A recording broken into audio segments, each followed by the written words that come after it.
Ontario's Auditor General was blunt. This is a flawed process. This was a biased process. Bonnie Lysyc's report on the controversial plan to develop sections of Ontario's Greenbelt near Toronto cites multiple problems, including potential profiteering.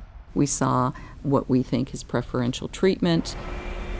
Lysyc says the process of opening up protected lands for housing development was heavily influenced by a small group of well-connected developers who now stand to make billions without considering environmental impacts or properly engaging the public. Fair, transparent, and respectful consultation did not take place. We made a promise. The report also found plans largely controlled by Ontario Housing Minister Steve Clark's chief of staff, instead of non-partisan public servants.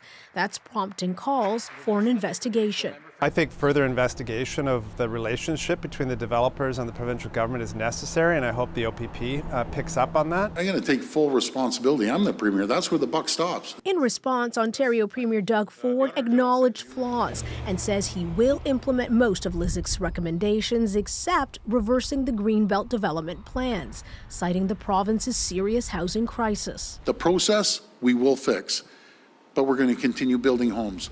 Some critics believe developers who bought land in the Greenbelt before protections were removed were tipped off to the government's plans. Let's call this what it is: corruption.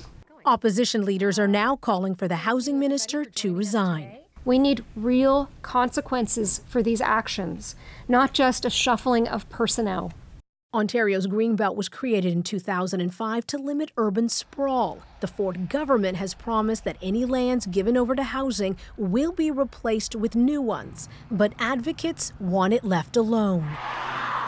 Idil Musa, CBC News, Toronto.